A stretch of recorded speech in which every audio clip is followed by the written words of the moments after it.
And without NAD is so the other molecule is called NMN, not to be confused with M&Ms. Don't mix those up. NMN is a version of vitamin B3 that makes a chemical in the body that we need for life, and that's called NAD. And as we get older, we make less and less of this. And without NAD, these sirtuins that we discovered, slow aging, remember the genes that we discovered? They don't work without a lot of NAD. So as we get older, our defenses decline. And so by taking this supplement, we know that it doubles the levels of NAD back to when I was age 20. And there's now clinical trials that my colleagues at Harvard have done that says that NMN has some health benefits in early studies, such as lowering cholesterol and blood pressure. And so I take that one every day as well. I take a half a gram of that currently. And then the third one is metformin. Metformin is a little bit more controversial because it's a drug. And it's just classified as a drug. And that doesn't mean it's necessarily dangerous. In fact, it's one of the world's safest drugs. It's used for type 2 diabetes to control blood sugar. And what's been found is that people who take metformin tend to live a lot longer. Even those who don't have type 2 diabetes, there's evidence that they are protected against cardiovascular disease and frailty and even Alzheimer's disease. And so what I do is I take metformin even though I don't yet have type 2 diabetes. So metformin, is it a form of this GLP-1 receptor blockers, the skinny pen, Ozempic, which all of Hollywood is apparently on?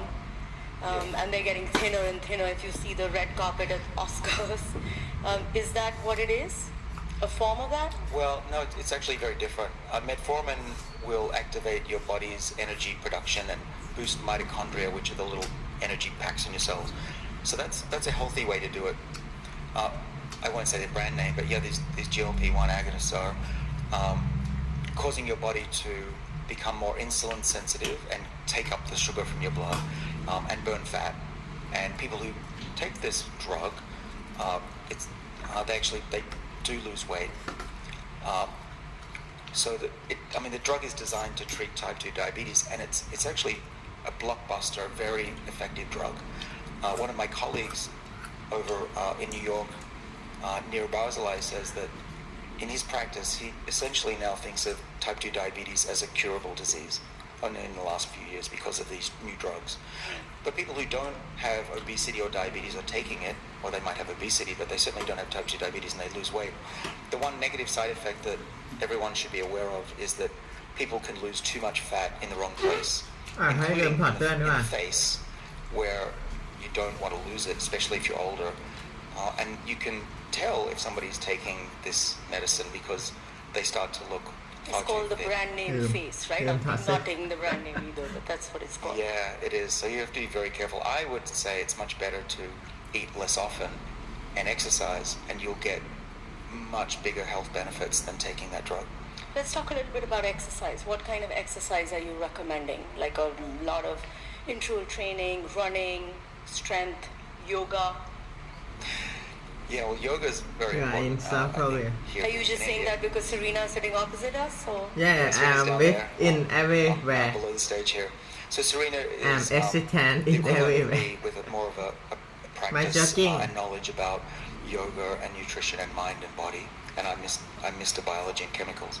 But together we do recommend, very important, I think, here. You have to be very careful. I would say it's much better to eat less often and exercise, and you'll get much bigger health benefits than taking that drug. Let's talk a little bit about exercise. What kind of exercise are you recommending? Like a lot of interval training, running, strength, yoga? Yeah, well, yoga is very important, I think, here. Are you just saying that because Serena is sitting opposite us? Or? Yeah, Serena's down there, below the stage here. So Serena is the equivalent of me with more of a practice and knowledge about yoga and nutrition and mind and body. And I'm Mr. Biology and Chemicals. But together we do recommend a lot of stretching and yoga, meditation to reduce stress, though I'm not good at it. And I'm also not good at exercise. I'm often on planes. Serena and I have been traveling for 2 months now, so we don't get a lot of exercise in. That said, I used to, and what I used to do was to exercise 3 times a week and lose my breath. You want to be able to be moving so fast that you cannot carry out a conversation easily. That's when you know you're becoming hypoxic, low in oxygen. And this low oxygen, we think, is a very good stimulator of this stress on the body, and your body responds in a positive way to build muscle, get better blood flow, and also your tissues will put out chemicals that slow aging. So really, if you can just lose your breath for 10 minutes, 3 times a week, that can give remarkable health benefits, lowering the rates of disease by 30%. So a little bit goes a long way. Can we get a mic to Serena?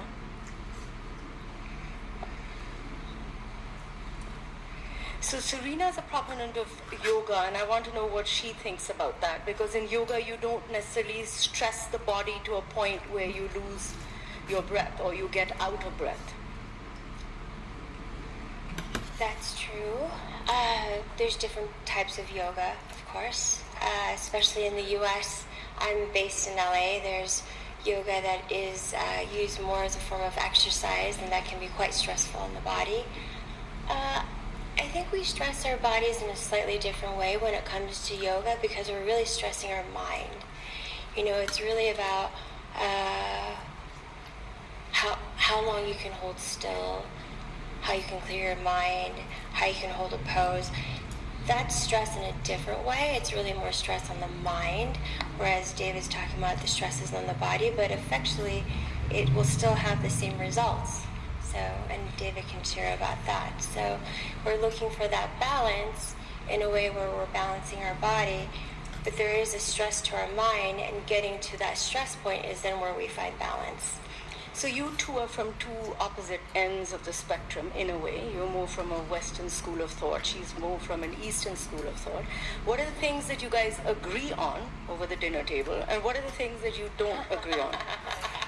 Yeah, people wonder how do we get along, because opposites attract. I do too. I'm 100% reality, and Serena's very spiritual. But we bonded over our love for health and wellness and respect for the human body. We both believe that we can help millions, if not billions, of people live healthier, longer lives with our message that covers both Eastern and Western. What do we agree on? We agree on nutrition, basically because I do whatever Serena tells me to do. But what we disagree on are things like how important is the spiritual side of life.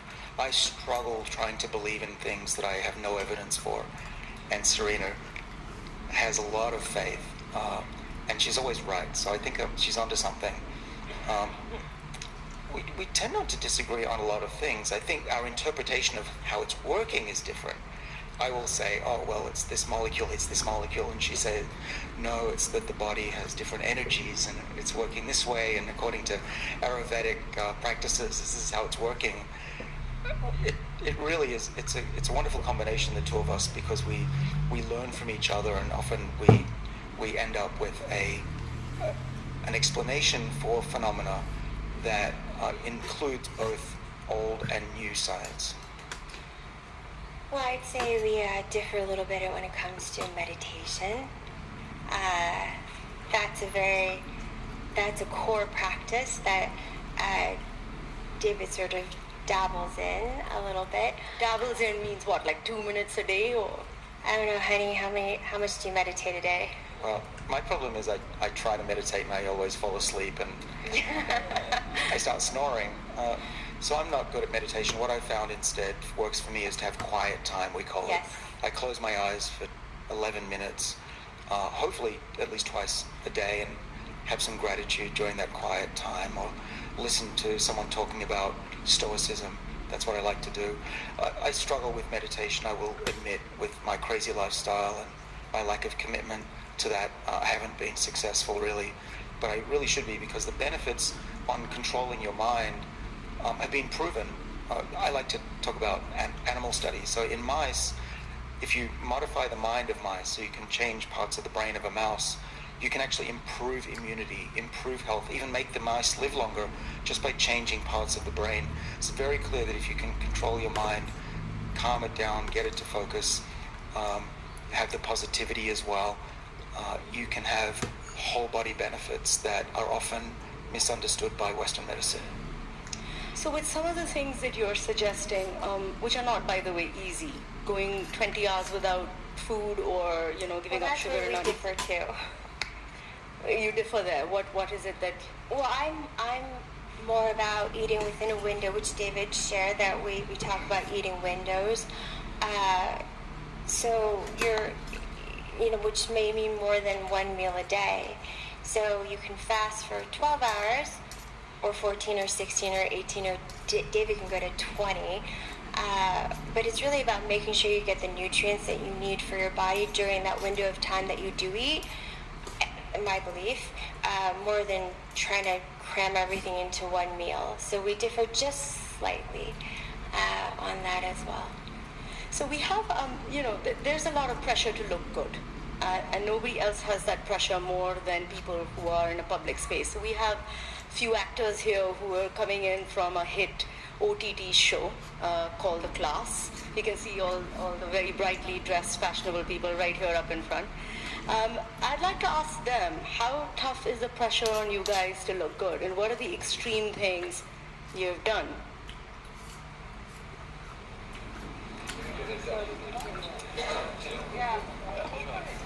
I think it's huge. A lot of us have to de-age essentially for the character. And what you were saying about losing breath or being out of breath, I chanced upon accidentally, because while I was working out for the role, I was boxing like 4 times a week. And I found that I genuinely, like now when people ask me, they're like, oh, we can't guess your age. I can't believe you're so much less older than me. She's not giving her age away. I was like, oops. No, but it genuinely, I feel like we kind of chanced upon a lot of the things you spoke about today, and they're all making sense now. So David, I think, sorry, yeah. Go ahead. I think you're gonna hate me for this, but I had fruits for like 2 years straight. I was on a fruitarianism diet. I don't know if you know this, the Robert Moore's concept of raw vegan diet. So I was on that, and I still sort of follow it. Not exactly, because now I have temptations and I go and have something, whatever I need. But mostly I used to drink a lot of juice. And still in the morning I had like, I think, a liter of juice from the hotel itself, and they were like, why are you just drinking? You have a drinking problem of juice. So yeah, so that was one thing with me. So I just wanted to know your views on one thing, if I may. Please. Most of the things that you said, and most of the things out there, everything revolves around one thing, and that is firstly separating your body from mucus, like the mucus we produce due to eating a lot of cooked foods. One thing that hasn't been resolved yet is the male pattern baldness, because even in in the fruit diet, nobody has actually given a solution to that. So Look at David's hair. Just look at David's hair. Yeah, exactly. That's why I was asking, because at want 54, the secret to this. yeah, at 54, Your I great want hair. this hair. Yeah, so yeah. Well, I think I'm lucky, but I also think that if you slow your body's aging, your hair will also slow down in its changes. I don't yet have much grey hair. I will admit my mother also had good hair, so it might be that. But there's a lot of really good science going on. In fact, Serena and I have co-developed a product that was developed for the skin in collaboration with NASA. And it has this space-resistant organism extract in it called Bacillus lysate. And the clinical trials so far are showing hair regrowth. I don't think it's crazy to think in 5 years it'll be common to be able to get your hair back just by spraying something on. The science is there.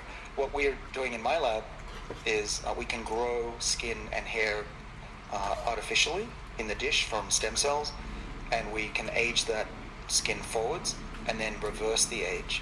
And we're looking for ways to do that with natural ways to do that, so that we can put it into a cream that you could put on the hair, and not just make your hair look better, but actually make your whole skin on your head literally be younger than it used to be. And that's what I want to do, is to make the body not just look younger, but literally be younger. So, a question comes up from there, that if we reboot our body to, let's say, 21 or 16, does our mind reboot to 16 or 21 as well? I mean, am I going to have the same sort of intelligence, creative urges as a 21-year-old or a 16-year-old? Well, Serena says sometimes I get too young, but there's a happy intermediate. What do you do when you get too young? Do you get frisky? Do you want to go dancing? What do you do? You know what young men are like. They're a little bit, Ooh. a little bit immature. No, don't give Serena the mic. I tend to be a little bit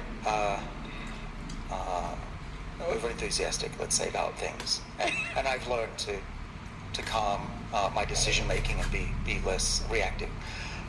In all seriousness, what we're doing now in my lab at Harvard is so what we do is, to reverse aging, is we turn on 3 genes that are normally only turned on in very young embryos.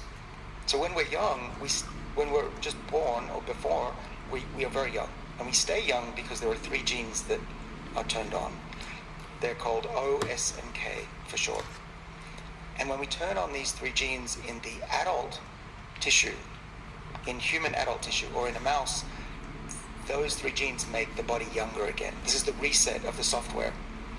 And we can do that not just with the eyes and cure blindness, which we did a couple of years ago. We recently published in January that we could rejuvenate a whole mouse and see aspects of aging reversed. And so that's where we're going, is to truly do a full age reset. Now what we're doing is asking, what happens if you reset the age of the old brain? And we can grow human brain in the lab. If you looked on my Instagram account, you can see little pictures of human brains that we grow. We can make them old, make them old in about a month, make them 70 years old in a month, and then we can reverse that. We can give them Alzheimer's disease, see what happens, and if we reverse it. So here's the punchline. If we reverse the age of an old mouse's brain to make it much younger by 70%, it gets its ability to learn back again. And we're now just testing if it also remembers lost memories. We don't know the answer, but we hope to find out soon. So we may have a situation where teenagers are world leaders and running the whole economy and every space. I don't know what kind of decisions they would make then. I mean, teenagers are great. But I don't know whether we want them to be running the world. We just have a minute left. I wanted to get a little bit into this philosophical and spiritual areas with anti-aging and age reversal. We are in India. We have an ancient concept of karma and God's will. And here you are creating a space where nobody needs to suffer, or at least the rich don't need to suffer, and they can choose their day to die. Are you playing God, Doctor? I don't think that I am. I think that the pursuit of health and wellness and happiness is a natural human endeavor, and it's a very noble cause. And I'm not on this earth to make people live forever. I believe my mission, and with Serena, our mission is to increase the advances, extend the advances that we made last century with medicine, but to make it even more effective, so that with one treatment, we don't just treat cancer, we can treat all the other diseases that affect us by making us younger and fitter. I don't believe that's playing God any more than developing treatments for cancer and heart disease and dementia is playing God. And I think as humans, we've always wanted to live better. We've wanted to modify our environment, modify our bodies to be happier and healthier. What part of this room is natural? I don't think, even this I think is artificial. So we as humans, we adapt, we change our environment, and this is the next step in human evolution. And I think it's the right step, because we all have a right to decide how healthy we are. We can't choose when we were born, but I hope that one day we'll have a choice when we die. What age would you like to, well, it's a strange question to ask, but what age would you like to die? I think the answer would be not tomorrow, and that will always be the case. If you're healthy and happy and have friends, you'll never want to die. I know this as a human a trait, and so really the answer is as long as possible. But I'd be happy with another 40 years to do more good work.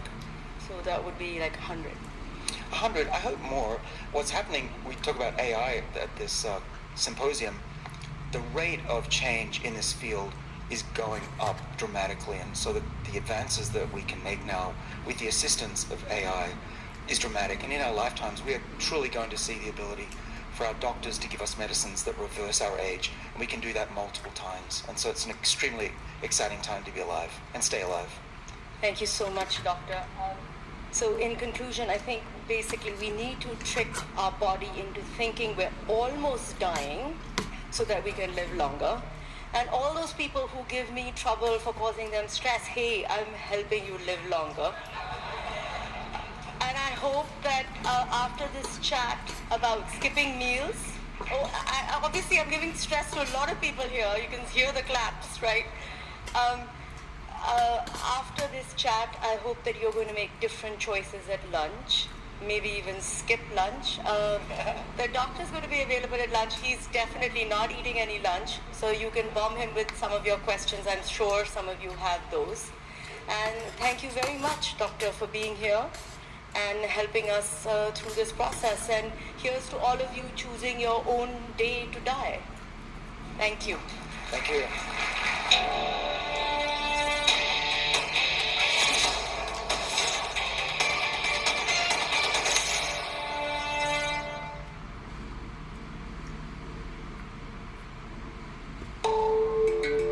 This is what the road to human immortality looks like. To battle aging, people receive customized fountain of youth treatments, DNA repair, cellular rejuvenation. Of a pediatric newborn human heart. This is a totally mainstream idea. While some remains, If you want to do them, you will make time. it's good advice. It was good advice. Lillian, you've inspired me. I was just blown away by Lillian in total, especially in her convertible. Seeing Lillian with her boyfriend also made me think. This is what the road to human immortality looks like. To battle aging, people receive customized fountain of youth treatments, DNA repair, cellular rejuvenation, or even organ replacement. The realistic prospect of healthy, eternal life is fundamentally reshaping society. This I want to try. Today, scientists are blazing a trail to this very future. We're at war with death. I want to know what breakthroughs are being made. We can build an organ that matches your body. This cocktail seems to reverse aging. That will forge the future to so complex human immortality.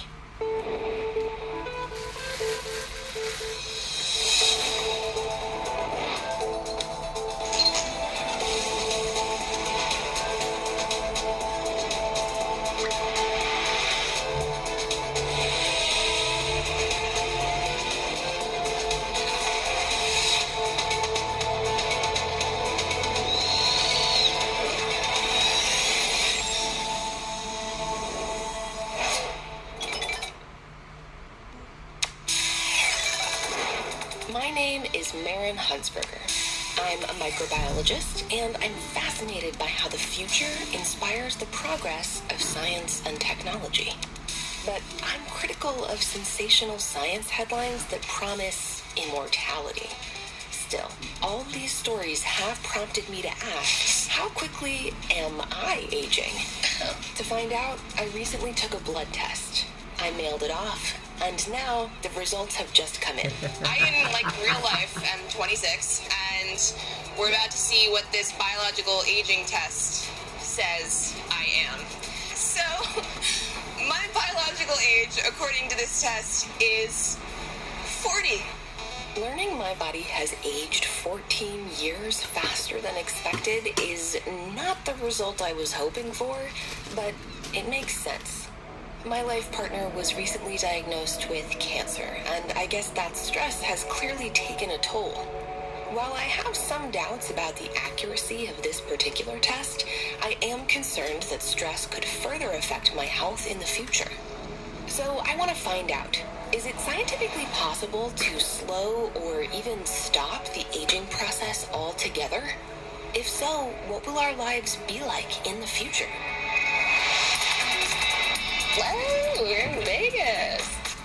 To find out, I am attending RadFest, where a group of experts are gathering to put an end to old age. This event bills itself as the Woodstock of radical life extension. We want to create a mass movement to save lives. I'm immediately struck by the extremely bold claims of healing and even immortality. We're immortals. We're in immortality. That's what we're about. We're doing really good, and life is great, and we want to keep on going. So what do you think? Festival director James Stroll calls himself an anti-death activist. I want to live indefinite lifespans. That's what I'm after. I want to live forever. That's my goal, okay? I personally think it's better to go for it and lose than not try at all, right? Sure. What perceptions about aging and death in the public are you hoping to change? Like, what would you want people to take away from it? Most people are pretty much, I'll use the term programmed, that death is inevitable. And we want to change that paradigm. We see aging as a disease, a curable disease. And we're at war with death. The idea that aging might be cured like a disease is relatively new. But this yearning for eternal youth goes back thousands of years. Cleopatra supposedly bathed in sour donkey's milk to make her skin appear more youthful. And since then, people have tried using everything from raw meat to guinea pig testicles and even menstrual blood to combat the aging process. Blood appears to be a recurring theme in this quest for immortality. Some ultra-wealthy patients are trying a controversial new therapy. They're receiving transfusions of blood products taken from teenagers in the hopes of rewinding their biological clocks. So far, this process has yielded no measurable benefits. There are dozens of therapies available at the RadFest marketplace. I'm wondering, are there claims based on sound science? Ooh, this I want to try. This procedure claims to boost a person's energy at the cellular level while reducing stress and anxiety. How does the red light rejuvenate my mitochondria? A lot of the research looks at decreasing the inflammation, improving the blood flow. This treatment is supposed to boost the immune system. These machines are hydrogen inhalation devices. And what's the hydrogen supposed to do? So it's basically a master antioxidant and anti-inflammatory. This device promises to relieve pain throughout the entire body. So this is the Avicin. And what this does is it infuses heat throughout your circulatory system. Just by delivering heat to my hand? Yes. And they also have done research in the diabetes arena, cardiovascular, and also autism. The spiel that they have contains a lot of scientific words peppered in there, which are legitimate scientific words that refer to a real phenomenon. But it plays into this idea that anything that sounds science-y is true and that you should believe it and trust it. But that does not mean that their product is going to make you live longer. Though I'm sympathetic to the anti-aging cause for very personal reasons, from a scientific point of view, I don't think the remedies on display here will lead us down the path toward immortality in the future.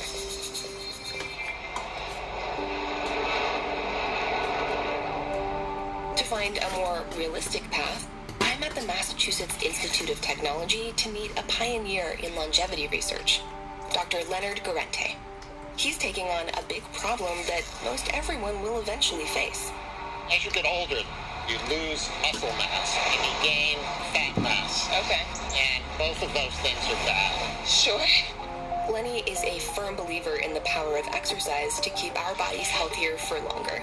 By impacting aging, you can not only improve health, but help mitigate diseases. cutting-edge lab, his team identified the first longevity gene. And this breakthrough opened the door to the possibility that we might one day control the aging process in living organisms. I think the best case scenario is attempting really to maintain what we call health span. If people live healthier lives for as long as possible and really compress morbidity to a very short period at the end of life. That's my goal. Instead of slowly declining in our 60s, plagued by things like heart disease, dementia, and cancer, Lenny thinks we could live until 90 and then make a fast and relatively peaceful decline into death. To make this a reality, Lenny is combating the aging process at the cellular level. So I'd love to walk through the molecular, cellular basis of aging and what's happening in our cells as we age. Okay. Yeah. Let me draw a cell. Okay. So there's the cell. Mitochondria, they produce the energy. This will be the nucleus here. Okay. Chromosomes, the DNA. DNA contains all of the information for maintaining cells and building new ones. And those cells are busy dividing. But here's the problem for achieving immortality. Cells have a kind of internal time limit. After about 50 replications, they can't divide anymore. This roadblock is known as the Hayflick limit. On top of that, as a person's cells divide, they also accumulate damage and release toxic waste byproducts. As these toxins build up over time, the affected cells gradually lose their ability to function. This is the aging process at the cellular level. That's the important thing about living critters is we do have things break down, but we also have the ability to repair damage. Sure. In principle, the goal would be to boost the ability to repair the damage. To capitalize on this process of regeneration, Lenny and his team targeted a gene in live roundworms called SIR2. SIR2 genes create proteins called sirtuins. These sirtuins coordinate the cell's response to stress, including repairing DNA damage, which can slow the aging process. Oh my god. They're alive. They Yeah. should be moving. Oh yeah, they're moving around. They look like little threads. So we first looked at the roundworm. This is my last meal for my last time.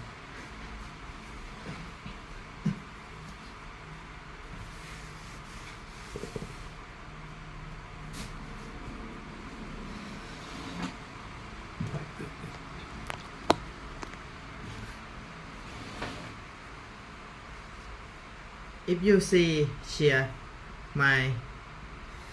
I am the best version of I am. Maybe I can send this video for the future, for thoughts, for talk with myself. I am the best version of I am here. I do the best for myself, and I want you share my future of my version to be the best dear version than I am today. Today I wake up at 4:30 a.m. and then I go to toilet and then I go to exercise at 5:30 a.m. and finish at maybe 7 a.m. in the morning and then go to cooking my healthiest meal that I have ever have run my breakfast. Wow, it's very amazing life that I have, and I want you to know my version of myself in the future that today is very amazing and possible. I do the best thing and the best way for ourselves, and I hope you myself in the future we will know that share in this live stream, in this video, do the best thing that I can do in myself. Okay, see you. Thank you everyone.